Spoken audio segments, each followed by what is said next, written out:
Familia IDEA, ¿qué tal? ¿Cómo están? Yo soy el profe Diego y te doy la más cordial bienvenida a un nuevo episodio en IDEA el podcast.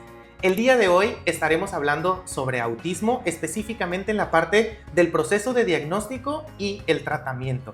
Pero específicamente, ¿qué vamos a hablar? Vamos a hablar sobre lo que es el autismo, los medicamentos, muchas dudas, mitos que hay acerca de la medicación, los grados, niveles y también, obviamente, cómo se diagnostica, ¿no? A partir de qué edades también, que es sumamente importante. Perfecto, muy bien. Definitivamente este ha sido un tema muy solicitado por parte de la familia IDEA. Les agradecemos infinitamente todos los comentarios que nos envían a través de nuestras redes sociales. Así que el capítulo del día de hoy trae muy buena información por parte del doctor. Así que, como siempre les decimos, es información confiable, de primera mano. Así que no se muevan de su pantalla. No esperemos más. Comenzamos con este capítulo. IDEA el podcast, la voz que te acompaña. Hablamos de familia, de cómo enseñar y guiar. Desde la escuela hasta casa, con todo el corazón. Juntos aprendemos, construimos educación.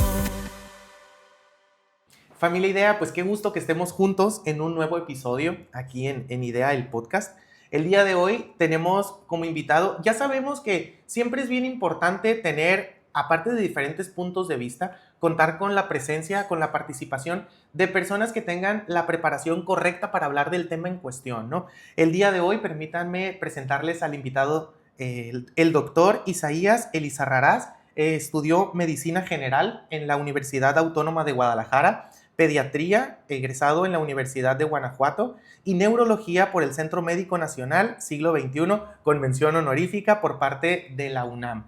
Así que, doctor, muchísimas gracias por tu participación el día de hoy, por la colaboración. ¿Cómo estás? No, todo muy bien, Diego, muchas gracias. Gracias a ustedes por la invitación y muy entusiasmado de compartir información. Perfecto. Como te estaba comentando el día de hoy, las personas se han comunicado demasiado por este tema. ¿Por qué?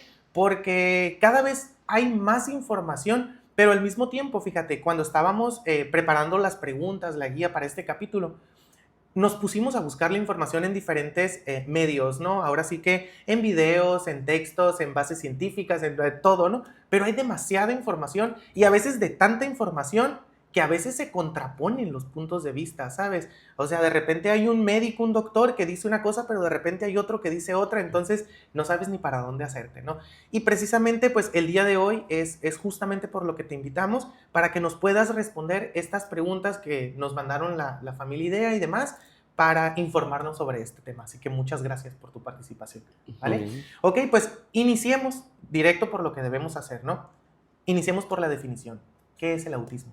El autismo, como tal, la definición, van a encontrar muchísima, ¿no? Como bien lo dijiste, hay información desactualizada, otras también que, va saliendo también porque todavía hay una serie de hipótesis, pero la definición actual es un trastorno del neurodesarrollo, entiéndase a nivel de las neuronas, ¿no? De estas conexiones tan pequeñas que no logramos ver, neurotransmisores que son sustancias neuroquímicas que también no se pueden medir, no las podemos ver, y que este tipo de trastorno de neurodesarrollo implica conductas en el paciente, en el niño, de inicio temprano, y lo más común es alteración del lenguaje tanto receptivo, es decir, lo que yo entiendo, el lenguaje expresivo, lo que yo digo, conductas repetitivas, alteración en la reciprocidad, alteración también en la cuestión social, y por eso este hermetismo, ¿no?, en el niño autista. Esa como tal es la definición, y que al final de cuentas pues, nos va llevando ante la sospecha, claro, el diagnóstico, pero como tal así se define, un trastorno del neurodesarrollo. Por ejemplo, es esa palabrita, trastorno del neurodesarrollo. ¿De qué manera pudiéramos poner esa expresión en palabras más comunes, tal vez para las personas que no estamos acostumbrados a tener contacto con esas palabras, para que lo podamos entender mejor? ¿A qué te refieres cuando dices específicamente trastorno del neurodesarrollo? Trastorno del neurodesarrollo, para entendernos un poquito también en todas las casas, en la familia, es decir, un niño que no va haciendo lo que debería ser para su edad. Es decir, sabemos que cuando nacemos hay cierto tiempo en el que sostenemos la cabecita, claro, el bebé empieza a gatear, después del gateo empieza la deambulación, o sea, caminar, después dejan el pañal, el lenguaje, todo esto, ¿no? eso lo vamos a nombrar normal. Trastorno vamos a entender como algo que se sale de lo normal. Ok. ¿Ok? Neurodesarrollo, es decir, que a lo largo de esto que deberían de ir haciendo normal los niños, se detienen o incluso que lo que van ganando se regresa, lo dejan de hacer. Entonces, hay ciertos puntos en el que viene la famosa regresión, es decir, que dicen los papás, es que el niño va haciendo todo bien y entre el año y medio y los 2 años y medio dejó de hablar, dejó de tener ciertos gustos, dejó de hacer cosas que antes se hacía, y ahí es donde vienen otros tipos de hipótesis, como que se empalmaba con la vacuna del año y medio. Entonces es ahí donde decían, es que la vacuna del año y medio les ocasiona autismo, y no, coincide con el famoso periodo de regresión. Es decir, que se regresa a este desarrollo que íbamos bien y de repente se detiene y regresa. O sea, esa vacuna es aplicada más o menos en el tiempo donde el niño tendría que hacer esa acción y casualmente... Okay. Sí, entonces ese es otro mito que ya se desmintió, ¿no? Entonces sí hay que vacunar a los niños, las vacunas no ocasionan autismo. Ok, o sea que el autismo entonces en los niños, en su desarrollo, no únicamente como que se rezaga ese desarrollo, sino que también pueden dejar de hacer cosas que a lo mejor aún más despacio lo habían aprendido. Sí, regresa y sobre todo los papás lo notan mucho en el lenguaje. En el lenguaje. Es decir, un ejemplo, entre a lo mejor año 4 meses, año y medio, ya los niños empiezan mamá, papá, agua, bibi, todo esto, ¿no? Y llega el año y medio, 2 años y lo dejan de decir. Entonces, esa es la detención, regresión y lo más común es el lenguaje. Muchas veces se ha visto ya como el cerebro infantil, lo más común es que hacia los 3 años termine ese primer proceso de maduración. Como están ahí tan fuertes las conexiones interneuronales y no hay una adecuada estimulación, no hay una adecuada mielinización entre el niño. Mielinización me refiero a la madurez que vamos obteniendo. Okay. Sí puede tener este proceso de que se detiene. Muchas veces los papás, respondiendo a la pregunta, dicen, ¿qué hicimos mal, no? O sea, si nosotros pudimos haberlo prevenido, pero es que esto no es tanto de prevención, por eso hay tantas teorías en las que sabemos que puede influir cuestiones genéticas, cuestiones incluso desde antes de la concepción del embarazo, durante el embarazo. Entonces, no hay algo que podamos definir y decirle, mire, por esto hubo esta regresión, ¿sí? Lo que sí sabemos y que quizás podríamos decir, una forma de prevenir, ahora sí que 0 pantallas antes de los 2 años, ¿no? Sí se ha visto que es un factor, o sea, sí lo es, pero yo creo que la estimulación temprana, ya sabemos que niños ya hayan nacido prematuros o que haya estado bien durante el nacimiento, aún así hay que recibir estimulación. Claro, ok. Oye, y por ejemplo, ¿hay causas? ¿Cuáles son las causas del autismo? De este tipo sobre todo de la génesis del autismo, está todavía en estudio. Sin embargo, la hipótesis más acertada hasta ahorita y la que más se acerca son megadosis de ácido fólico.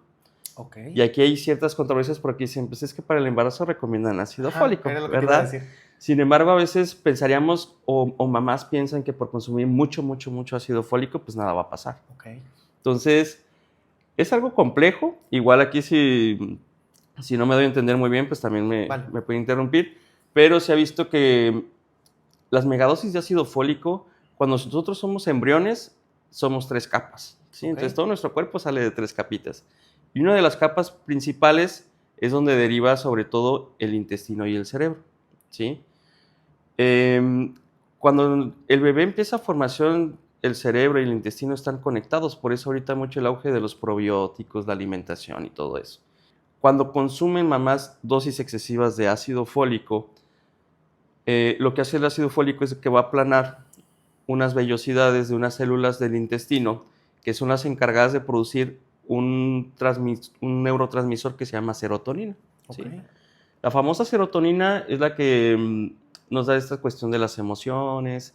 Entonces, en el embrión o en el fetito, cuando se aplana y no hay una buena producción de serotonina por megadosis de ácido fólico, es cuando se cree que viene la génesis del autismo. Ok. Sí, entonces, ¿qué es lo ideal? Sí se tiene que consumir ácido fólico Obviamente la dosis recomendada siempre por médico, ginecólogo, y no por dar más, significa que vamos a estar mejor, ¿no? O que vamos a prevenir algo. Claro, siempre hay factores, pero no significa que van a detonar. ¿Qué factores? Pues diabetes, uso de a lo mejor de alcohol, drogas, fumar, todo esto pues también lo tenemos que detener y que son factores que pueden hacer, pero ahorita la hipótesis más acertada es precisamente. Okay. Oye, pero como dices, ¿no? Es una hipótesis también. Exacto. O sea, realmente no sabemos, realmente no podemos saber cuál es la causa del autismo. No, porque digo, sería magnífico, ¿no? Saber la causa, porque hablaríamos de que podríamos a lo mejor reducir el número de casos con niños autistas, ¿no? Pero no hay así un factor detonante que me diga, por esto el niño tuvo este trastorno. Claro. Entonces no es así. Oye, ¿y quién es el especialista encargado de diagnosticar este trastorno? Obviamente que somos un grupo. Yo me ayudo bastante de psicólogos, de psiquiatras también, pero para diagnosticarlo que existen diferentes métodos y baterías, neuropediatría, neuropediatras, obviamente siempre, por favor, mamás, chequen que estén certificados, ¿no? Eso es algo bien importante. ¿Por qué? Porque esto da mucho a lucrar, ¿no? Entonces, siempre neuropediatras certificados, neuropsicólogos, que también nos ayudamos mucho de ellos, y psicólogos infantiles. Hay pruebas que aplican, obviamente ya entre todos estamos triangulando.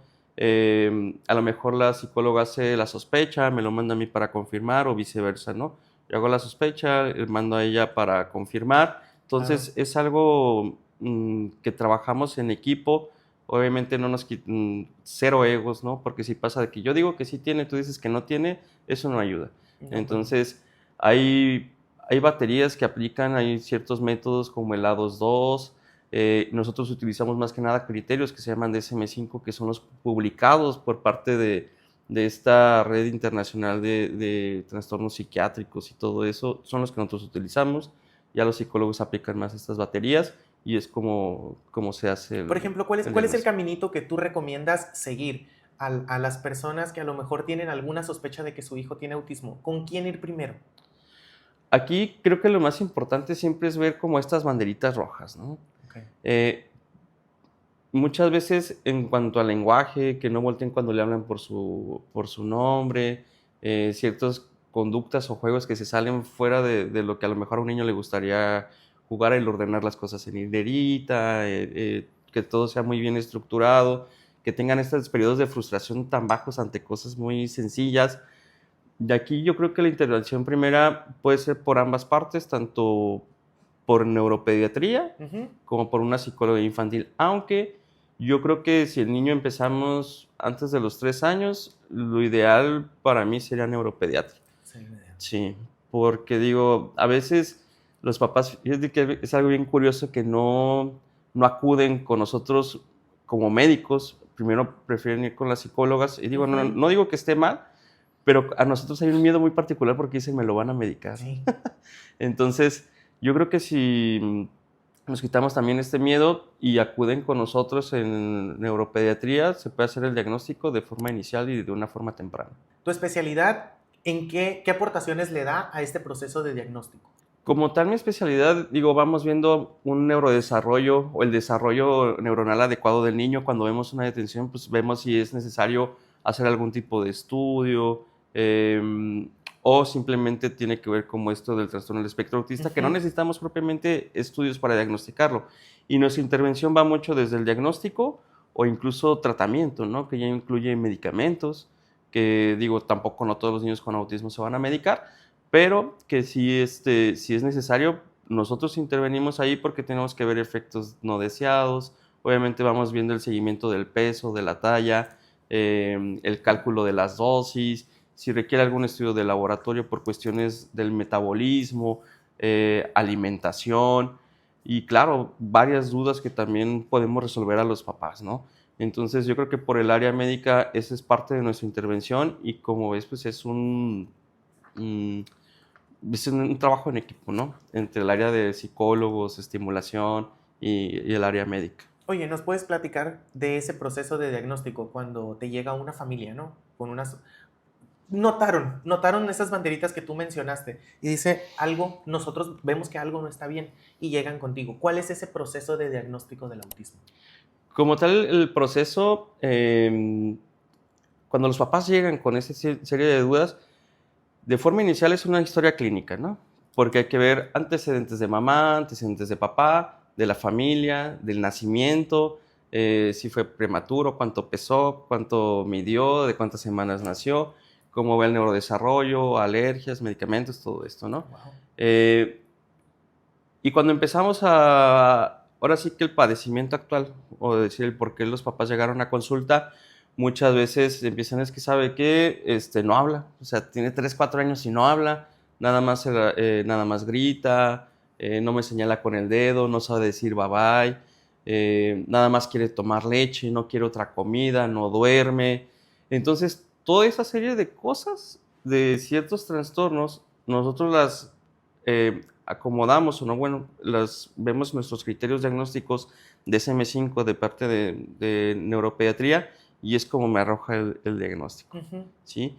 ¿Por qué? Porque con edades tempranas también otra cosa muy importante es que pensaríamos que todo lo que no hace un niño para su edad es autismo, ¿no?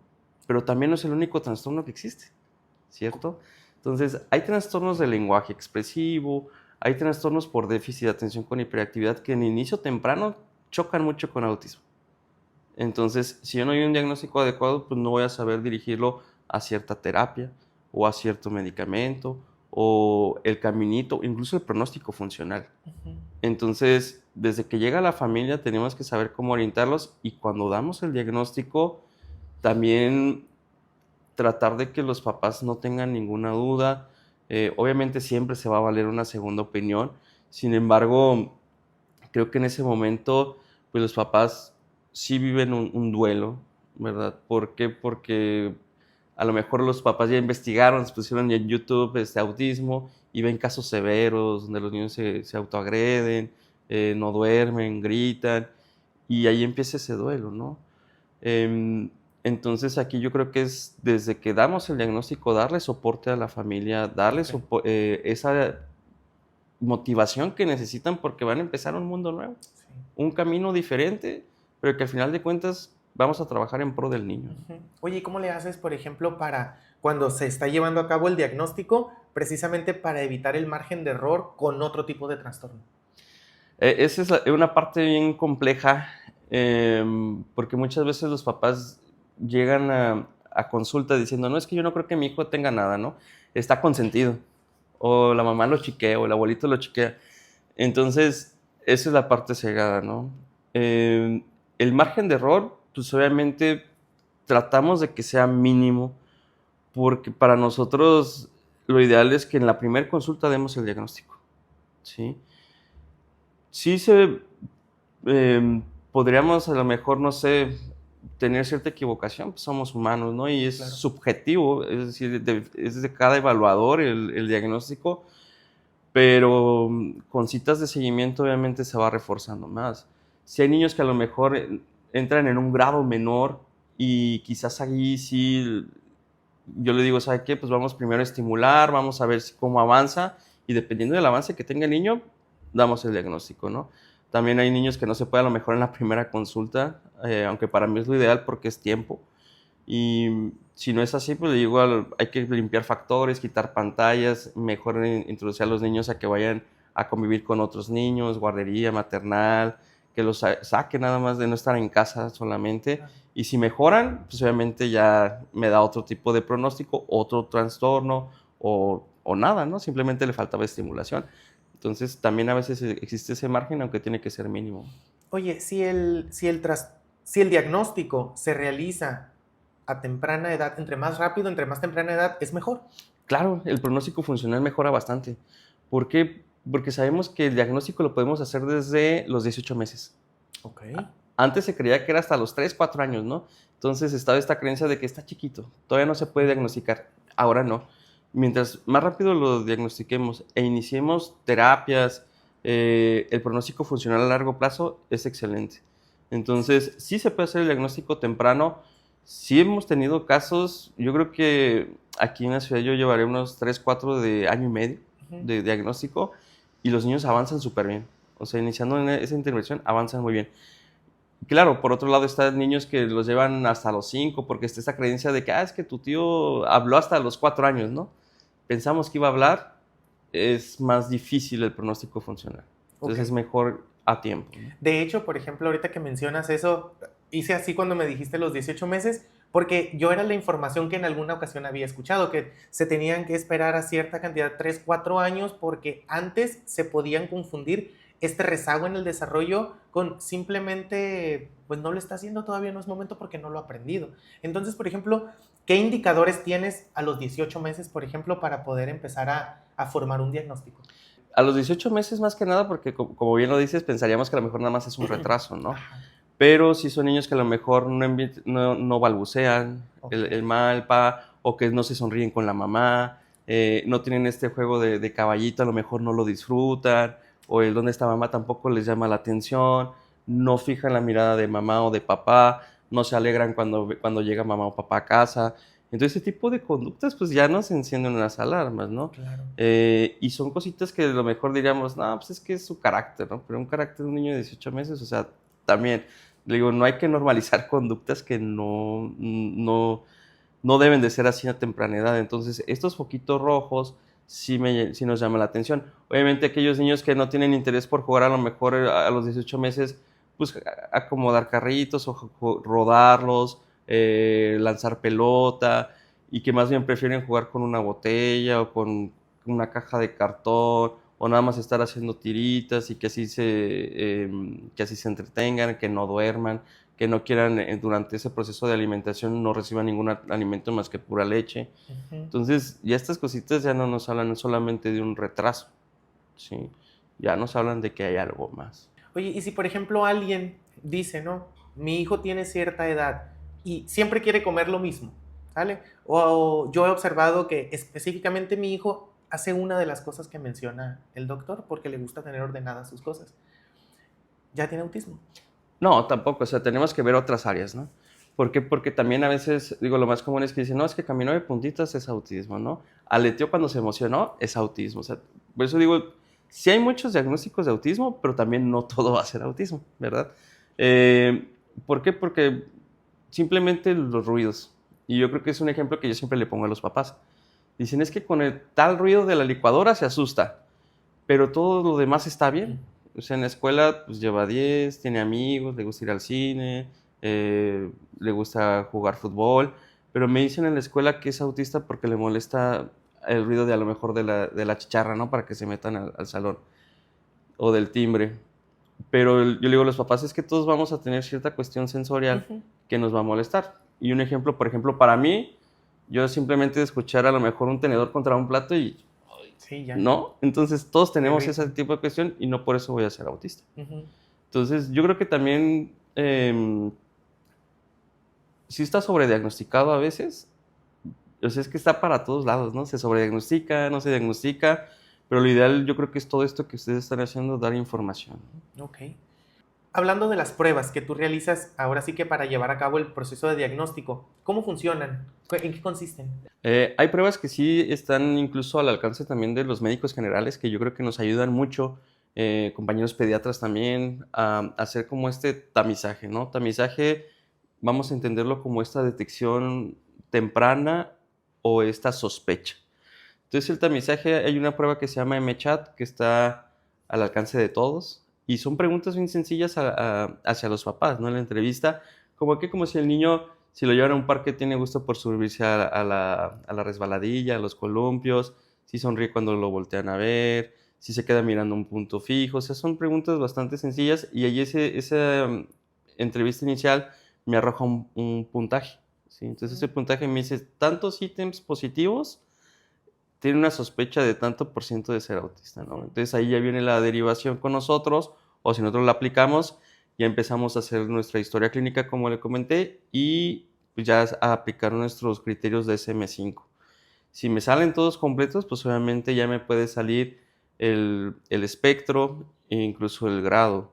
Si yo tengo una sospecha, si hay pruebas confirmatorias y que me arrojan también el grado, que ya las aplican más los psicólogos, como hay una que se llama A22, el CARS, todas estas pruebas, que como ven todas son aplicadas de forma presencial. Ok. Y aquí yo creo que me gustaría mucho intervenir en esto porque no hay, y es una pregunta mucho de los papás, ¿no? Si no le vamos a mandar a hacer una tomografía, una resonancia, un electroencefalograma, una prueba de sangre, y es lo que le digo a los papás, sería bien sencillo hacer el diagnóstico si yo le mando a hacer al niño la prueba de autismo, ¿no? Y que me saliera autismo positivo, pero no existe, No existe. porque no es una enfermedad, ¿sí? La resonancia magnética en niños tan pequeños pues implica sedación, porque es un estudio que dura 50 minutos aproximadamente, y sabemos que estamos ante un cerebro completamente bien formado, o sea, no hay un tumor, no hay una parte del cerebrito que no se haya formado, entonces no es una cuestión de la estructura. Hablando del electroencefalograma, es un estudio que sí estamos utilizando ahorita para niños autistas, no para diagnóstico. ¿Ok? O sea, el electro no me dice, sí tiene autismo. Ujú. El electro me habla más que nada de la actividad eléctrica de las neuronas y es más con la cuestión del lenguaje, comportamiento, sueño, pero no es diagnóstico. Entonces, no hay una prueba clínica, ni de imagen, ni de sangre, que me dé el diagnóstico. Ya ves que al inicio te dije que este tema fue muy solicitado por las personas y nos mandaron muchas preguntas. Hubo una pregunta que se me hizo curiosa porque cuando estamos hablando ahorita lo que estás diciendo de las pruebas, la pregunta decía específicamente cuando tú llevas a tu hijo con el doctor y le duele la garganta, pues con una batelenguas le revisan la garganta, ¿no? Cuando tiene fiebre, pues le ponen el termómetro. Cuando trae alguna erupción en la piel, pues le revisan dónde tiene las erupciones. Dice, cuando tú llevas a un niño, porque a lo mejor sospechas que tiene autismo o notas esto, ¿qué le revisan físicamente al niño? O sea, nada. Físicamente, yo, por ejemplo, en lo particular a todos los niños los reviso, ¿no? ¿Por qué? Porque, digo, podrán haber cositas que tenemos que descartar, cuestiones más que nada de enfermedades a lo mejor genéticas, cositas ya muy, muy raras y obviamente siempre tenemos que ver que el niño esté saludable, ¿no? No por ser autista, pues vamos a decir, tiene, y como vuelvo a decir, no son niños que tengan una enfermedad. Entonces, hay que checar todo, o sea, como un chequeo general también, peso, talla, pero así que tengamos algo que digan, con esta manchita ya es autista. No, o sea, porque vuelvo a lo mismo, no es una enfermedad que me diga, aquí vemos esta y su hijo tiene autismo porque tiene inflamado aquí, o sea, Los no, indicadores son conductuales, entonces. totalmente. Ahí van a estar. Sí. Ok, oye, aprovechando ahorita que mencionaste la palabra genética, ¿el autismo puede ser hereditario? Sí hay factores hereditarios, o sea, sí se han detectado genes que hacen que el niño sea pues, autista, ¿no? Sin embargo, estos paneles genéticos se utilizan más para la cuestión científica, como hablábamos al principio de la hipótesis. Pues sí son pruebas costosas, sí hay estudios en los que dicen que es más común en gemelos. Si mamá tuvo un hijo con autista, pues a lo mejor el 15% de probabilidad de que el segundo hijo también vaya a ser. Y aquí es donde ahora vamos a otro nivel de intervención, ¿no? Que sería con un asesoramiento genético, ya cositas más específicas, obviamente la preparación para que este porcentaje disminuya, pero sí se ha visto un gran porcentaje de una cuestión genética, sí la hay, pero también está esta cuestión de novo, ¿no? Que nosotros le llamamos, que es como la primera generación que sale con ese trastorno. Y, por ejemplo, hablando de esa partecita de que pudiera ser hereditario, ¿qué pueden hacer los padres como para tratar de disminuir la posibilidad de que exista tal vez este autismo? Aquí, al no haber un factor así que digamos, lo quitamos y ya, lo ideal siempre es la preparación, ¿no? Para la concepción, obviamente, mamá y papá siempre prepararnos, pues, no alcohol, no drogas, menos exposición a lo mejor a humo de tabaco, alguna sustancia tóxica, mejoría en el peso. Obviamente, estos factores que aunque no nos dicen que detonan, pues sí influyen, ¿no? A lo mejor para que lo vaya a desarrollar. Entonces yo creo que si mejoramos eso antes de la concepción, sí se puede reducir este porcentaje, yo creo que sí. Y no solamente de autismo, ¿no? Sino de otro tipo de trastornos. Hace ratito tú mencionaste que no todos los niños con autismo se medican, ¿cierto? Ok. ¿Puede entonces tener un niño autismo, pero no necesita la medicación? ¿De qué depende? Depende mucho de objetivos de lo que presente el niño, porque aquí es donde yo siempre le digo a los papás, autismo no lo vamos a tratar. Lo que vamos a tratar es todo lo que viene alrededor del espectro autista, que es lo más común. En edades tempranas, trastorno del sueño. ¿Sí? Aquel niño que se duerme a la 1, 2 de la mañana y a las 7 ya se despierta. Llámese de inducción o de mantenimiento, porque hay niños que se duermen a las 8 de la noche y se despiertan a la 1 de la mañana y ya no duermen. Oye, perdón, te voy a interrumpir Sí, el sí, tiempo. adelante. Cuando tú duermes 5 horas, al día siguiente no funcionas. Bueno, como que te bajas, no te concentras, no funcionas, no rindes. Un niño con autismo, porque en alguna ocasión tuve un niño con autismo en una escuela, y el problema del sueño era literalmente uno de los más fuertes, ¿no? Donde no dormía, pero no se le miraba ninguna afectación en su comportamiento. O sea, no tiene ninguna merma por no dormir. Aquí sí, a lo mejor depende mucho también el ambiente. Pero como bien lo dices, o sea, sí afecta en la cuestión de la atención, la irritabilidad, obviamente, llegan a ser niños más irritables. Y a veces no tanto en las escuelas, sino también en las actividades que vayan a hacer después, como terapias, alimentación, la capacidad de concentración. Entonces, hay varios foquitos en los que sí, o sea, digo, hay niños que dicen los papás, es que durmió 2 horas y anda como si nada. O sea, sí, o sea, yo los entiendo, pero no vamos a lograr ese objetivo de mejorar la atención, de que el niño a lo mejor deje de estar irritable, que a lo mejor hasta socialice más. Entonces, sí hay cositas que se pueden tratar y una de las más importantes pues es el sueño. Entonces dices, se atienden como que las cosas que están alrededor del autismo. Una de las situaciones es el sueño. ¿Qué otra cosa entonces? En edades tempranas el sueño, más es a los 4 años y los 10, trastorno por déficit de atención con hiperactividad. El 70% de los niños con autismo van a desarrollar ese trastorno, TDAH, ¿sí? Que también está muy de moda. Si el niño desarrolla TDAH y le imposibilita estar sentado trabajando, estar en el salón de clases, se distrae bastante, se sale del salón, y no estamos alcanzando los objetivos para que él aprenda, esté socializando con los niños, se puede iniciar medicamento, ¿sí? Hay varios tipos de medicamento, pero lo más común en ese es el TDAH. Hacia la adolescencia, trastornos depresivos, trastornos obsesivos compulsivos, y también podemos hacer intervenciones con medicamento. Entonces, no tratamos el autismo, sino lo que viene alrededor. Oye, no vamos a terminar nunca contigo porque tengo Sí. una pregunta y me salen 3 más.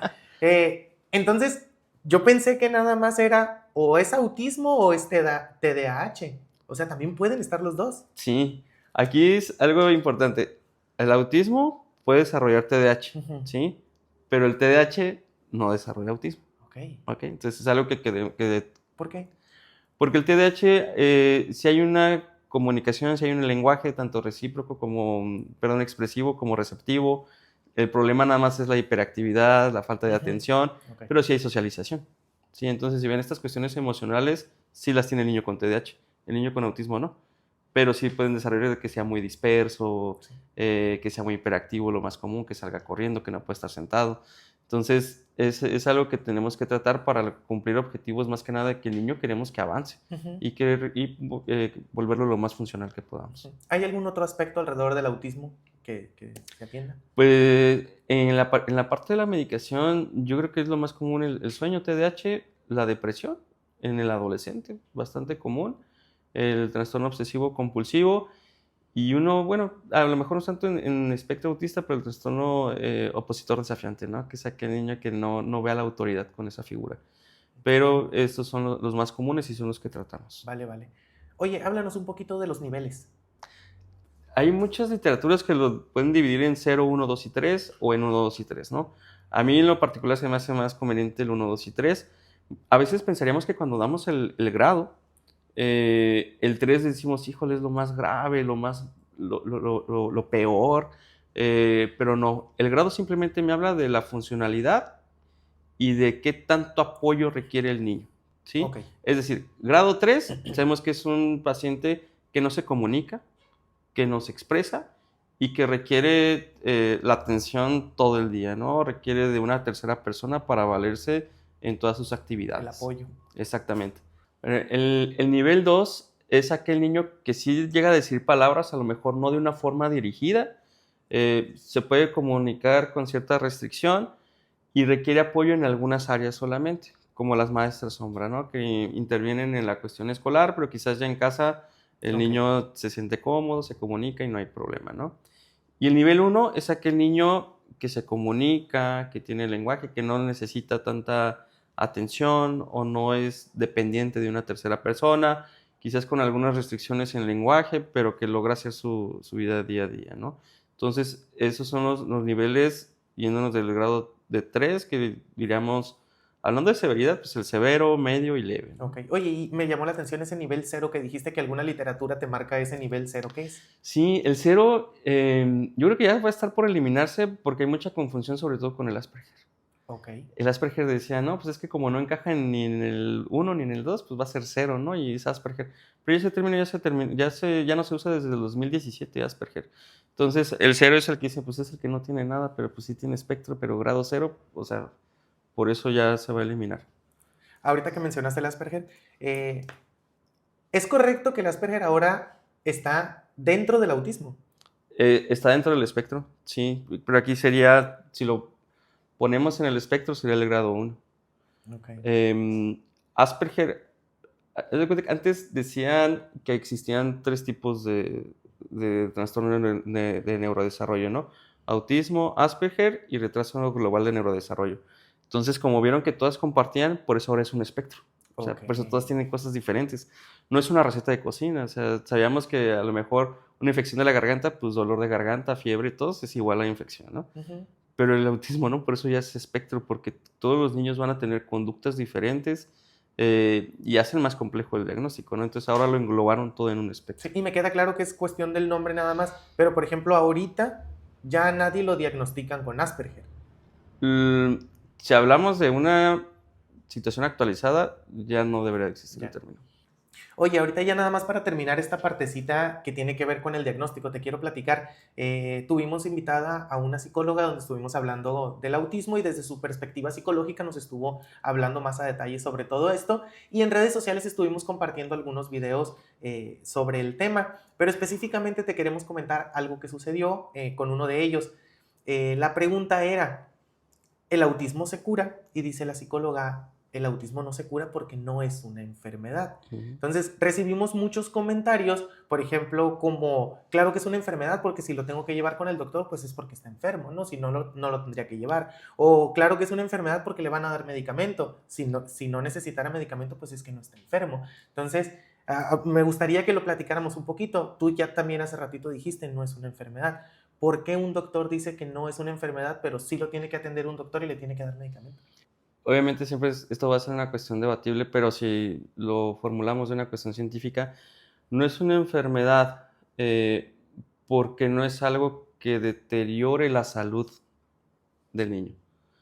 Es decir, no me da un síntoma a lo mejor como fiebre, hablando de una inflamación a lo mejor aguda, no vamos a tener un patrón bioquímico que me diga el niño está enfermo porque se subieron sus respuestas celulares, sus glóbulos blancos. O sea, no es algo que se demuestre que sea una enfermedad por todos los estudios que sean, ¿no? Y aquí es bien común porque dicen, es que fuimos con su médico general, porque el niño no habla, le mandó a hacer estudio de todo, orina, sangre, materia fecal, tomografía, y no sale nada. Exacto. ¿Por qué? Porque el niño está sano. No es una enfermedad, es un trastorno que tiene que ver con situaciones bioquímicas que incluso desde la formación. Entonces, por eso los estudios siempre van a salir normales, porque eso no es una cuestión de salud. Em, Se medican niños con espectro, podemos dar suplementos, claro, porque hay ciertos objetivos que queremos cumplir, Ujú. ¿no? Están los suplementos, los omega 3, los probióticos, y dependerá de cada niño lo que podamos hacer. Es como a lo mejor una persona que va al gimnasio, ¿no? Tú quieres hacer masa muscular, pues vas a consumir a lo mejor proteínas, ¿no? Quieres rendir más, pues vas a consumir creatina. Depende del objetivo específico, pero no porque tú tomes un suplemento significa que estás enfermo. Ujú. Entonces, no es una enfermedad, eso sí es algo que nos tenemos que quedar en claro, porque tampoco conforme va avanzando va hacia el deterioro. Al contrario, Ujú. conforme va avanzando y hacemos una adecuada intervención, va hacia la mejoría. Ok. ¿Sí? Entonces estábamos hablando aquí de funcionalidad, y que el niño es saludable. Y eso siempre se los dejo en claro a los pacientes, ¿no? Usted tiene un niño que es sano, esto no es una enfermedad, es más un trastorno. Entonces, y aquí lo podemos justificar, entonces, ¿por qué el tratamiento son terapias? Ujú. ¿Verdad? El tratamiento inicial, ¿no? Obviamente, como les comenté, los medicamentos ya son hacia trastornos que se agregan, Ujú. pero eso ya es otro boleto. Ok, muy bien, perfecto. Muchas gracias por esa información y contestar las preguntas.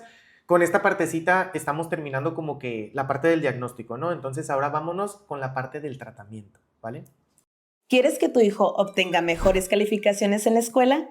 Olvídate de los métodos tradicionales, que son aburridos, cansados y poco efectivos. Mejor, inscríbete ahora en Academia IDEA, donde tu hijo podrá tomar clases extra de regularización y reforzamiento completamente en línea y con profesores 100% en vivo, desde un celular, tablet o computadora sin salir de casa. Con alegría te comparto que nuestros estudiantes han mejorado sus procesos de aprendizaje, obtienen mejores calificaciones y elevan su autoestima y seguridad al tener un mayor dominio de los contenidos. No lo pienses más y sé parte de la familia IDEA. Ya hablamos de todo esto que tiene que ver con el diagnóstico, doctor. Ahora vámonos a esta parte del tratamiento. Cuando decimos la palabra tratamiento, ¿a qué nos referimos? Y específicamente vamos a hablar esta parte que te compete a ti, ¿no? De la medicación. Sí, la cuestión del tratamiento, digo, podemos, yo creo que actualmente ya dividirla en cuestiones farmacológicas, es decir, medicamentos Ok. y suplementos, ¿sí?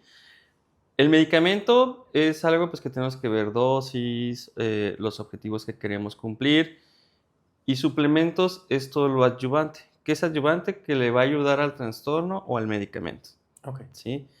Eh, Suplementos, pues ahorita ya hay una gran gama, lo que es los famosos omega 3, probióticos, prebióticos, magnesio, melatonina, que ese yo creo que es un tema aparte, pero que también ayuda bastante. Y ya medicamentos, estamos hablando de incluso medicamentos incluso controlados y no controlados. Y aquí depende mucho el trastorno que acompaña al niño, porque como les comenté, en espectro autista no es igual a medicamento, ¿sí? Ujú. Si lo requiere, se indica, y si no, pueden ser solamente suplementos o incluso solamente puras terapias. Porque recordemos que los niños, al tener una conducta repetitiva y restrictiva, también no comen de todo, Ujú. ¿verdad? Entonces, también vemos por esta parte los multivitamínicos, y a lo mejor el niño no consume frutas, verduras, pescado, o solamente hay casos muy particulares en los que el niño solamente come birria todo el día, ¿no? Entonces hay que Wow. estar checando pues, niveles de triglicéridos, colesterol. Entonces, como verán, no es una enfermedad, pero que sí podemos suplementarlos para suplir esto que el niño no consume. Oye, pregunta, por ejemplo, si el niño con autismo nada más consume cierta comida o dos, tres comidas, ¿toda la vida va a ser así? No, por lo general va cambiando. ¿Qué tanto tiempo? Depende mucho del ambiente en el que se desenvuelve. Ujú. Obviamente aquí es mucho la interacción con los papás, incluso formas de cómo se le presenta el alimento, las terapias, pero va cambiando. Y hay un momento en el que el niño incluso pues puede ahora sí que comer de todos los grupos de alimentos en diferentes presentaciones quizás, pero pues ya ahora sí que su dieta ya más organizada. Sí, claro. Oye, vamos a situarnos en una parte, ¿no? Ya está el diagnóstico, ya dijiste tú también que hay niños que no necesitan medicación. Ok, nos vamos a situar en, ya está el diagnóstico y sí requiere medicación. ¿A qué edad es recomendable comenzar con la medicación? No hay una edad estándar que yo te diga a tal ya podemos indicarlo, ¿no? Porque siempre va a estar este área de que dicen, es que está muy chiquito para medicarlo, es que es un niño, es que todavía no se desarrolla todo esto, y es lo que más miedo le dan a los papás, Ujú. tan pequeño y lo vamos a medicar. Yo creo que tiene que ver con las necesidades que van iniciando a ciertas edades. Por lo general, año y medio, 2 años, 3 años, lo más común es el sueño, pero hay también escalas de tratamiento, como unos escalones, ¿no? Iniciamos, por así decirlo, con lo menos agresivo posible, es decir, ahora que tiene mucho auge la melatonina y a niños les funciona bien, que no son adictivos, no va a ser que siempre el niño lo requiera para dormir, eso es algo bien importante. No es un medicamento que sea controlado, incluso en algún momento se consideró como un suplemento. Si ya hay otras cuestiones que requieran el niño, pues obviamente se pueden utilizar tratamientos que tomen, por ejemplo, hay uno que se llama mucho risperidona, que hay muchos mitos alrededor de este medicamento también, pero que puede ser bastante bueno, e incluso utilizar efectos adversos a favor, o hay niños que nunca llegan a tomar medicamentos, o sea, también, o en algún momento depende de cada etapa madurativa y cómo van llevando los papás el proceso. Okay. Si es un niño que nunca inició terapias, que está en un ambiente hostil y que en un momento a lo mejor ya quieren iniciarlo, pero el niño no se adapta, no se concentra, tiene mucha hiperactividad, se autoagrede, pues también yo no voy a permitir que el niño se esté golpeando a cada rato, ¿verdad? Porque ni es bueno para él, ni para los que están a su alrededor como cuidadores. Y ese yo creo que sería otro tema, ¿no? El síndrome del cuidador. Entonces, depende mucho de qué se va agregando dentro del trastorno. Y la edad, ahora sí que no hay una regla a la edad a la que se inicia. Ok, muy bien. Oye, los medicamentos, ahorita mencionaste la palabra efectos adversos. Y se me prendió como una alerta, ¿no? ¿Cuáles son los efectos adversos? Depende mucho y aquí sí se tienen que acercar con nosotros, obviamente, porque nosotros cuando iniciamos un medicamento, es nuestra obligación como médicos decirle a los papás que hay que vigilar. ¿Por qué? Porque si un medicamento no me está ayudando al niño, pues ¿para qué se lo doy? Entonces, si yo indico un medicamento, yo le digo, cosas positivas que tenemos que ver son estas, ¿no? Pero si empiezo yo a ver cuestiones negativas como dolor de cabeza, disminución del apetito, insomnio, hipertensión, taquicardia, temblor de las manitas, pues no lo voy a tener hacia el niño siempre. Claro. Entonces hay que quitarlo y cambiarlo por otro medicamento que sí me vaya a hacer el efecto para que le ayude al niño. Eso siempre está claro. Tiene que ser medicamento que nos vaya a tener objetivos positivos, de ayuda. Si me da algún efecto negativo, mejor lo cambiamos. Porque hay medicamentos que a lo mejor dan incremento del apetito, pero si yo se lo doy a un niño que a lo mejor tiene 4 años y pesa 40 kilos, pues le voy a ocasionar un problema metabólico fuerte. Entonces, no es medicamento para él. Si en un mes me subió 5 kilos, pues yo sé que también ese efecto ya no es bueno para el niño. Todo eso se ve en la consulta, ¿no? Y siempre estos efectos, pues hay que comentárselos a los papás, obviamente para tranquilidad de ellos y sobre todo, vuelvo a lo mismo, para el niño, ¿no? Nosotros y esto quiero dejarlo muy claro para todas las familias, cuando indicamos un medicamento no es para tener al niño dormido, sedado o hacerle daño. Yo creo que dentro de mi formación, y aquí voy a hablar por mí, por mis colegas neuropediatras, no estudiamos para hacerle daño a un niño con un medicamento. Entonces, si nosotros lo indicamos es porque queremos cumplir un objetivo de avance y creo que hay muchas familias, mamás, que pueden ver el inicio del medicamento. Sí, cuando lo vamos a iniciar hay muchas dudas y los papás tienen miedo, pero creo que conforme van viendo la confianza y el avance del niño se van tranquilizando, ¿no?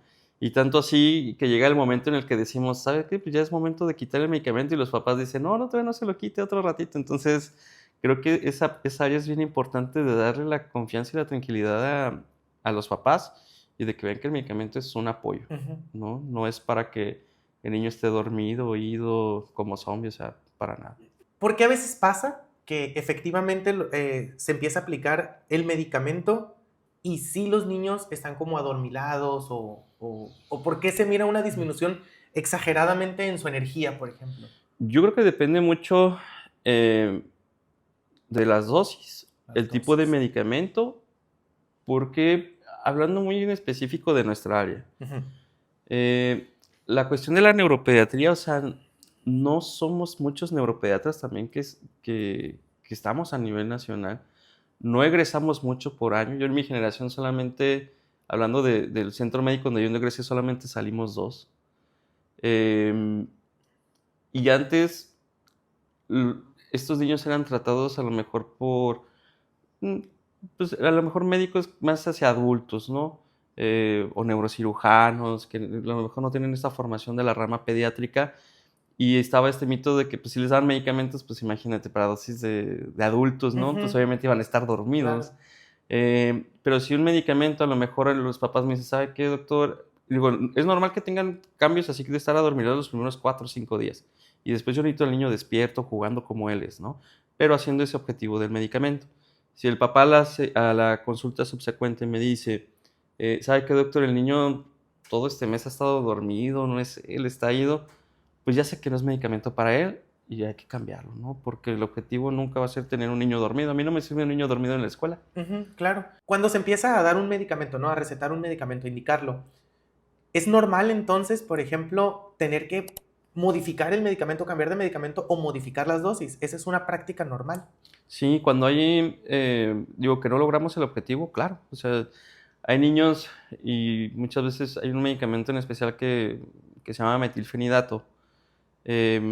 Porque, y yo les pongo el ejemplo a los papás de que hay chavos que a lo mejor que pesan 80 kilos y con 10 miligramos, que es una dosis inicial, y les va súper bien, ¿no? Pero tengo niños que pesan 30 kilos y necesitan hasta 36 miligramos. O sea, es muy personalizado, ¿no? Y depende mucho del objetivo, pero también si yo veo que el medicamento me le quite el apetito, que me empieza a bajar de peso, pues hay opciones. Entonces, eso es lo que vemos siempre con las consultas. Y lo vuelvo a decir, o sea, el medicamento está para ayudar, no para restarle al niño. Sí, y te hago esta pregunta porque de manera personal en alguna ocasión me comenta una madre de familia. Es que, bueno, había interrumpido el tratamiento del niño porque el doctor ya era la segunda o la tercera vez que le iba a modificar las dosis, segunda, no recuerdo bien porque ya fue hace muchos años, ¿no? Segunda o tercera vez que se iba a modificar la dosis y dice, necesito cambiar de doctor porque me la tiene que cambiar las dosis 2 veces. A lo mejor no es el doctor indicado o no tiene el conocimiento suficiente. Yo creo que aquí, digo, habría que personalizar mucho ese tema. En este ámbito sí se da mucho para el cambio, la segunda opinión. Obviamente los papás pues siempre están en todo el derecho, pero creo que aquí la modificación de la dosis es porque lo ideal es iniciar con dosis bajas e irlas titulando hasta que lleguemos a una dosis adecuada para el niño, ¿sí? Pero yo no puedo ver al niño a lo mejor decirle, pues véngase la siguiente semana, ¿no? Porque hay que ver también el costo-beneficio, ¿sí? No se trata de lucrar o de sacar dinero, ni mucho menos. Entonces, yo en lo particular, cuando inicio un medicamento, le digo, ¿sabe qué? Lo necesito ver en un mes para ver cómo nos fue, ¿no? Si hay un efecto negativo, si hay un efecto positivo o si requiere cambio de la dosis. Aquí la cuestión de cambio de médico yo creo que tiene que ver mucho también con el clic que se hace en esta relación médico-paciente, porque hay papás que dicen, es que el doctor desde la forma en la que me explicó, híjole, a mí no, como que no, la forma en la que revisó al niño, o muy seco, y hay otros que dicen, no, es que desde que lo vemos llegar y ya como que nos alivia, nos da tranquilidad. Entonces yo creo que esa es mucho la forma, y las dosis, aparte de que cada vez van saliendo medicamentos diferentes, ¿no? Y no es lo mismo indicar un medicamento en los 4 años que a los 7, que a los 9, que a los 10. Entonces varía mucho. Y la dosis pues siempre es cambiarla, pero en base a lo que vamos viendo en el niño. Si se requieren 2, 3 consultas subsecuentes, son necesarias, ¿no? O sea, hay muchos medicamentos que se utilizan en el espectro. Sí, claro. Y depende mucho de la edad. Ahí sí depende de la edad, pero depende también qué vamos a tratar. Oye, dijiste que unos son controlados y otros que no son controlados, ¿verdad? Sí. ¿Por qué? Un ejemplo que dice la comadre es que este medicamento le funcionó a mi hijo y llega papá y dice, va a la farmacia y yo lo quiero comprar porque mi hijo tiene lo mismo que mi sobrinito, ¿no? Y se automedica.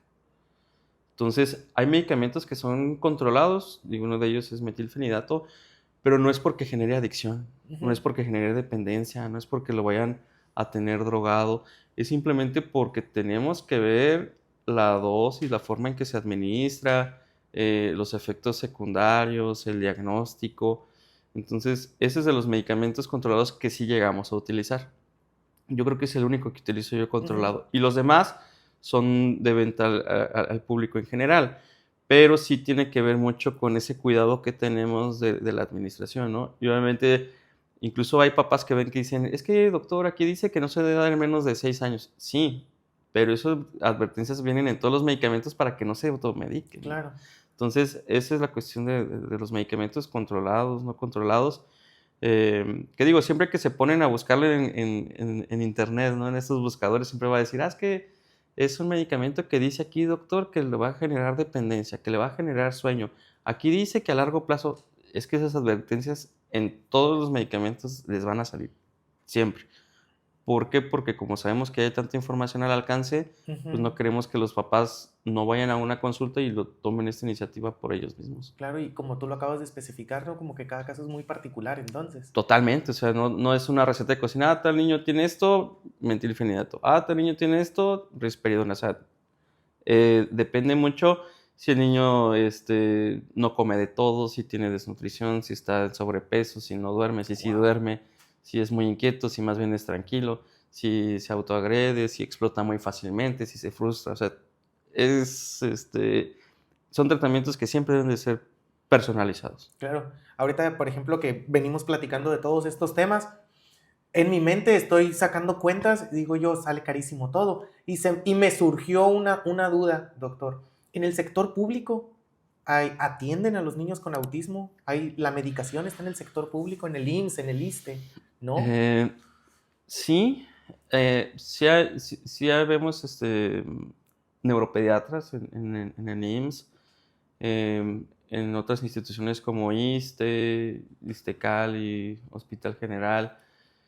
Lo que a veces yo creo que está más que no hay es terapias para niños, Okay. todas son más enfocadas a adultos. Medicamentos, algunos, sí los hay, o sea, sí tenemos metilfenidato, a lo mejor no en todas sus presentaciones. Sí hay risperidona, tableta, suspensión, antidepresivos. O sea, sí hay algunos medicamentos, no todos, pero sí los hay. En el sector público puedes obtener un diagnóstico de autismo. Claro, sabemos que, digo, por la cantidad de población, pues es un poco tardado, ¿no? Correcto. En llegar a lo mejor hasta una atención de tercer nivel que sería ya con un subespecialista, pues porque tenemos que hacer todo el trámite desde el médico general o médico familiar, pediatra, pasar todos estos filtros hasta que lleguen con nosotros, pero sí se puede tener un diagnóstico. ¿La medicación es permanente? ¿Va a ser para siempre? No es para siempre. ¿Por qué? Porque si todos lo seguimos al pie de la letra, medicamento, terapia, ahí es ojo, ¿no? Ningún medicamento va a sustituir a la terapia. Siempre tienen que ir de la mano. Y es lo que siempre generamos la motivación con los papás. ¿Por qué? Porque si yo indico un tratamiento, tienen que ir con su terapia para lograr el objetivo. Y cuando logramos el objetivo, empezamos a quitar el medicamento. Ok. ¿Sí? Entonces, hay papás que me dicen, ¿pero cuánto tiempo? A mí me gustaría tener una esferita mágica y decirle, mire, pues vamos a dárselo 6 meses, una semana, 7 días. Con eso es suficiente. Pero no. Hay niños que me han sorprendido que 9 meses y listo, ¿no? Pero hay otros que 2, 3 años, o sea, también es muy individual. Muy bien, doctor, pues toda esta información que nos has brindado definitivamente viene a enriquecer el conocimiento de las personas con referencia a este tema. No sé si hay alguna información adicional, algo que te gustaría comentarle, algo que se nos esté pasando. Sí, yo creo que, como bien dices, la información pues, y demás de este tema va a salir, ¿no? O sea, es algo que la puerta de información en el espectro autista no está cerrada, cada vez van a salir más cosas. Yo acá a lo mejor aquí dirigiéndome en casa, los familiares, y no sé si esto también vaya a tener un boom, ¿no? En redes sociales, y ojalá que así sea, ¿no? Porque es la única forma en la que sabemos y enriquecernos ante estas pláticas. Salen muchas cuestiones a veces, sobre todo actualmente, de metales pesados, ¿no? Intoxicación por metales pesados, y que se cree que una intoxicación por metal pesado es la causa del espectro autista. Y dicen, es que a mi hijo le hicieron una prueba de metal pesado en, no sé, en cabello, y salió que tiene mucho plomo, ¿sí? Y es una pregunta muy común en la consulta, porque dicen, es que mi hijo está intoxicado con plomo, yo quiero que me diga qué le vamos a dar. La intoxicación por plomo y ante metales pesados hay de dos, ¿no? Agudas y crónicas. Y tiene que ver mucha exposición, plomo, mercurio, aerosoles, pesticidas, pinturas, pero dan un cuadro clínico y ahí sí es una enfermedad, ¿verdad? Porque estamos hablando de intoxicación. Son niños que a lo mejor no pueden caminar, tienen esta habla pues como si borrachito, así como muy arrastrada, convulsiones, o sea, y es otra onda, ¿no? Esta cuestión del cabello, pues obviamente al estar expuestos en el medio ambiente, cosas que utilicemos en el cabello, pues va a salir siempre un metal pesado, Ok. aunque sea en mínima cantidad, pero eso no significa que tengan intoxicación. Em, lo que sí está muy ahorita pues, es este eje microbiota intestino-cerebro, ¿no? Que eso sí está aprobado, ¿no? Pero lo otro no, incluso hay algunas cuestiones de productos milagros que ojalá pues aquí los mencionen en comentarios que se puedan hacer, eh, porque es importante antes de que se metan a esto de los productos milagros o terapias milagros, es mejor que se asesoren y pregunten, ¿no? Mm, Como formadores en nuestro ámbito de la neuropediatría, nuestras cédulas siempre están al alcance de ver si sí es neuropediatra, psicólogo, o sea, ahí va a salir si está certificado o no está certificado. Ujú. Entonces, mejor a la gente pedirles que se informen, que se acerquen. Yo creo que es mejor tener esta información verdadera antes de que hagan un gasto innecesario, ¿no?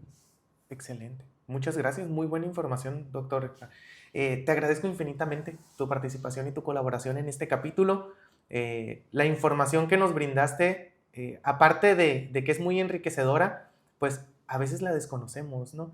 Y Sí, no solamente para los padres, madres o cuidadores en general, que a lo mejor tienen algún niño con autismo, sino simplemente, por ejemplo, los profesores que también estamos frente a un aula con 30 niños o en una escuela con 300, 400 estudiantes y que conocemos los casos de la escuela que a lo mejor autismo, TDAH o demás.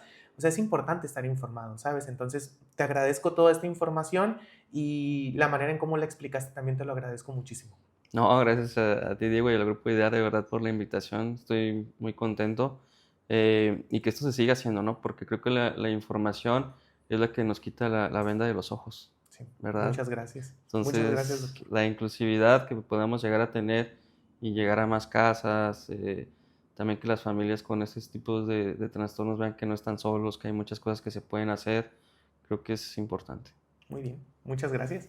Y pues está de más decirlo, este espacio es tu espacio. En cualquier Gracias. otro momento, cuando tengas algún tema que quieras tratar, que quieras brindarle información a la familia IDEA y al público en general, eres totalmente bienvenido. Muchas Muchas gracias, Diego. gracias. Y muchas gracias a Academia IDEA por brindarnos estos espacios de diálogo para informarnos y tener más conocimiento sobre todos estos temas tan importantes. Todavía no nos vamos, nos queda una pequeña partecita. Nos vamos a la sección de preguntas y respuestas con la propia Mayrani. Juntos aprendemos, construimos educación. Hola familia IDEA, yo soy la profe Mirani y me da mucho gusto saludarte una vez más. El día de hoy hemos platicado acerca del autismo, la medicación y le doy las gracias nuevamente al doctor Isaías por toda la información tan valiosa que nos ha externado el día de hoy. Y bueno, te platico, en esta sección de preguntas y respuestas, diferentes personas de la familia IDEA nos enviaron algunas situaciones y dudas.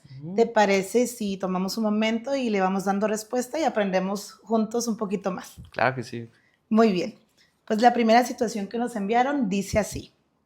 Hola equipo de IDEA el Podcast. Primero, gracias por hablar de este tema. Les cuento que en mi familia hay un niño con autismo y desde que lo diagnosticaron empecé a notar que se habla mucho más de este tema en redes, en la escuela, incluso en la tele. Antes no lo veía tanto, entonces me pregunto, ¿por qué ahora se escucha más sobre el autismo? ¿Es que hay más casos que antes o simplemente ahora sabemos identificarlo mejor? Yo creo que una de las preguntas que más se hacen Se en la hace. consulta, la verdad es una excelente pregunta. Eh, yo creo que los casos que se hacen, si nos ponemos a investigar y nos echamos un clavado ahí en la famosa epidemiología, estadísticas, creo que más bien anteriormente no se hacía tanto el diagnóstico. Ok. Em, o se normalizaban conductas y era el famoso, digo, no me quiero escuchar despectivo, pero es que está malito, ¿no? Entonces, y así lo dejaban. ¿Y por qué? Por falta de información. Afortunadamente, pues van saliendo estas informaciones, se hacen diagnósticos tempranos, se hacen intervenciones, obviamente el equipo de atención también va creciendo, ¿no? Conforme van pasando las generaciones, pero yo creo que es más bien porque antes no se hacía tanto el diagnóstico, la intervención y lo normalizábamos. Entonces, esa es una de las causas porque ahora hay más casos, porque se diagnostica tanto, pero también que incluso en ocasiones está sobrediagnosticado. ¿Será porque antes las familias era como que, pues tiene un problema, pero Ajá, o lo dejaban así, o es que así nació, ¿no? Es que así, no sé, muchas eh, palabras que me he encontrado a lo largo de estos años ok. en la consulta, pero sí era así que lo dejaban hacia a la deriva, Vale. y ahora sabemos que ya no, o sea que sí hay muchas cosas que podemos hacer por los niños. Muy bien, doctora. Ahora nos vamos con la situación número 2, que dice así. Hola, equipo de IDEA. Les hablo como maestro de primaria y quiero compartirles algo que me tiene dando vueltas la cabeza. En los últimos años he tenido varios alumnos con ese diagnóstico y aunque intento informarme y ser empático, la verdad es que muchas veces no sé si lo estoy haciendo bien. Me he dado cuenta de que no todos los chicos con autismo se comportan igual y eso me genera muchas dudas. ¿Cómo podemos los docentes acompañar a nuestros estudiantes sin caer en generalizaciones o en ese miedo de no saber qué hacer? ¿Qué es lo mínimo que deberíamos cuestionarnos como escuela para no quedarnos solos con las etiquetas? Ok, no, pues también igual excelente pregunta y bastante inclusiva, ¿no? Qué bueno que existan ese tipo de dudas, preguntas. Em, no es tanto generar son unas etiquetas y como dice ahí el profesor, que ven conductas diferentes, pues claro, porque es un espectro, ¿no? Aquí yo creo que, digo, a pesar de que ya nos demuestra su empatía, es conocer al niño también desde casa, ¿no? Porque hay niños que sí les ayudan a regularse ciertas cosas, no sé, quizás como maestros, dejarlos que salgan un poquito a que den una vuelta allí en el patio y se regresen y se reincorporen, ya se reguló bien hacia el niño. Hay otros niños que a lo mejor necesitan una cajita sensorial, ¿no? Slime, arena, Sí. para que se regulen y luego empiezan a trabajar otra vez. Entonces, yo creo que aquí es conocer cada niño, qué gusto tiene, qué cuestión restrictiva tiene, obviamente con estos diagnósticos, ¿no? Hay niños que a lo mejor solamente son cosas tan sencillitas como, tengo un caso muy, muy particular de un niño que se regula bien tocando un pescadito que tiene de foamy y lo trae Ok. siempre en su bolsita, ¿no? Entonces, cuando el profesor lo nota que ya está medio irritado y todo, pues le da permiso de sacar su pescadito, se regula y vuelve a trabajar. Ay, qué- Entonces, es muy individual de cada niño conocer esta forma de, de regularse. Como maestros no se estresen, ¿verdad? No es una regla que todo tenemos que saber, Claro. pero sí yo creo que acercamos mucho con las familias, preguntándole, conocer al niño, oiga mamá, ¿y usted cómo nota que se tranquiliza más? ¿Qué podemos hacer para que el niño traiga aquí a la escuela y se pueda regularizar y luego se vuelva a incorporar? Hay otros niños que a lo mejor dentro de estas actividades de bailables que hacen, pues no son muy afines a los sonidos, a los ruidos, pues permitir también a veces el uso de las orejeras y se pueden integrar, pues Ujú, perfecto, y si no, pues tampoco presionarlos, ¿verdad? claro. Hay que darles también su espacio porque ellos, los niños están en su mundo, pero también respetar esa parte de Claro. ellos. Entonces yo creo que es una forma en la que podemos ayudarlos. Muchas gracias. Y sí, yo hablo como profe y he tenido también situaciones donde, como lo menciona el profe, o sea, a veces hablamos del miedo porque decimos, lo estoy haciendo bien, o sea, le estoy favoreciendo con estas actividades o más bien le estoy haciendo daño o qué es lo que voy a hacer. Y la verdad, toda la información que acabas de dar, ahora sí que me abre el panorama de, hey, tranquila, tú puedes. O sea, Sí, claro, siempre la motivación hacia adelante, ¿no? así es, Así que doblar esfuerzos, y como dices, o sea, a lo mejor el niño no lo va a entender a la primera, pero pues podemos buscar estas famosas adecuaciones, ¿no? Que claro. salen. Si el niño es más fácil que trabaje de forma individual, grupal o hasta selectivo, son para compañeritos, ¿no? Que nada más con Sí. un compañerito quieren estar.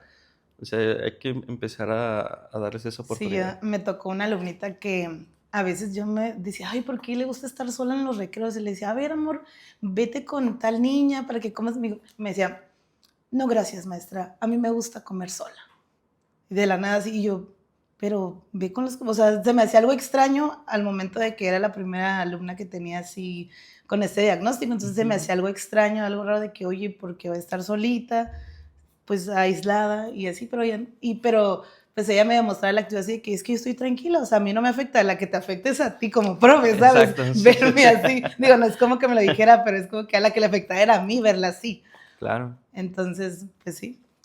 Muy bien, pues muchas gracias por tus respuestas. Ahora nos vamos con la última pregunta que dice: hola chicos, he escuchado opiniones muy divididas sobre la medicación en niños con este trastorno. Algunos la defienden totalmente y otros dicen que no es necesaria. ¿Cuál es el papel real de la medicación en el tratamiento del autismo? ¿Es para tratar el autismo o más bien para regular otras cosas como la ansiedad? Sí, el medicamento, pues como dijimos, no es algo malo. Es muy personal de cada niño, no todos los van a requerir, pero sí perder el miedo, ¿no?, al tratamiento y que vean que es para que el niño avance.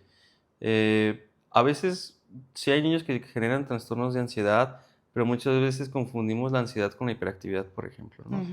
Es que está muy ansioso de estar en el salón porque están con el pisito, ya se quieren salir, Sí. pero es más porque necesitan estar en constante movimiento. Pero si llegamos a utilizar un medicamento que me ayude a que el niño pueda estar trabajando, enfocado, que no se salga del salón, o en otras ocasiones que no se golpee, o cuando se le diga el no, que se le ponga una figura de autoridad, se esté pegando, agrediendo, y tenemos un medicamento que me reduce eso, pues es mejor utilizarlo, ¿no? Entonces, sí hay muchos grupos de papás de apoyo, ¿no? También, y cada quien ahora sí, como dice coloquialmente, a veces cómo le fue en la feria. Claro. Muchos dicen, no, pues es que a mi hijo le fue bien con tal medicamento, o ve a consulta y diles que te receten tal, ¿no? También es algo bien común. Sí. Pero quizás el niño no lo necesita o necesita otra opción de tratamiento. Pero yo creo que sí es muy individual, perder el miedo sobre todo y no quedarnos con los mitos, ¿no?, de adicciones, dependencias o que lo vayan a requerir para siempre.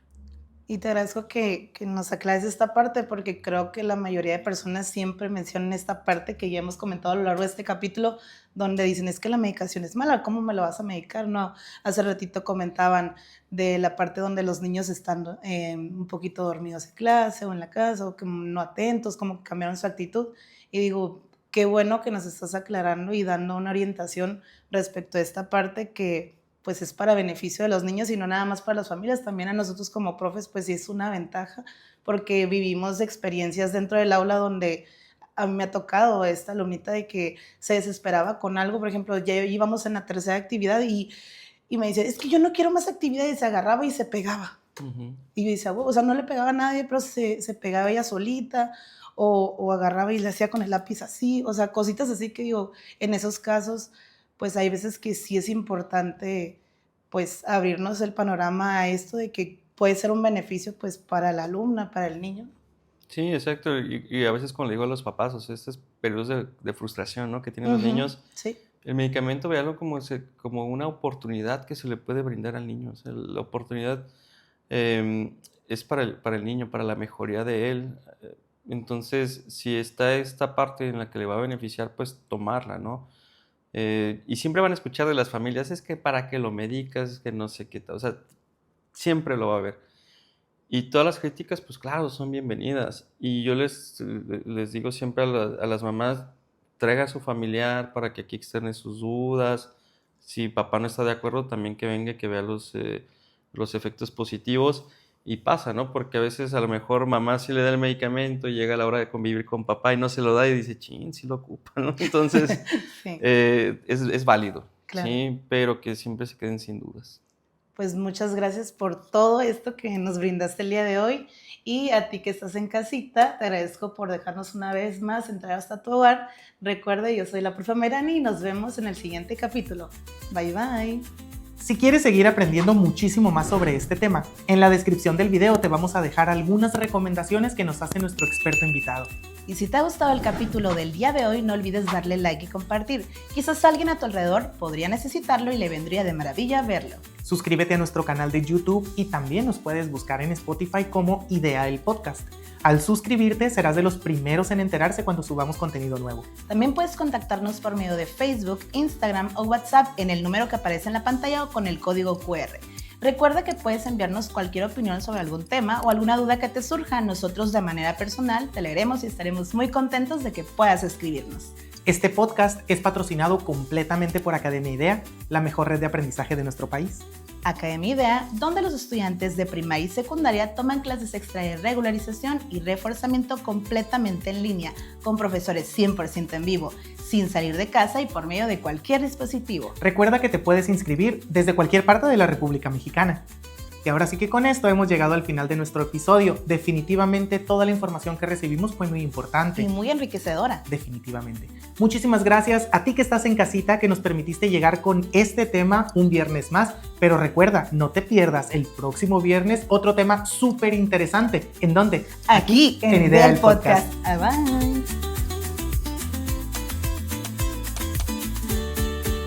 Mide el podcast, juntos a crecer.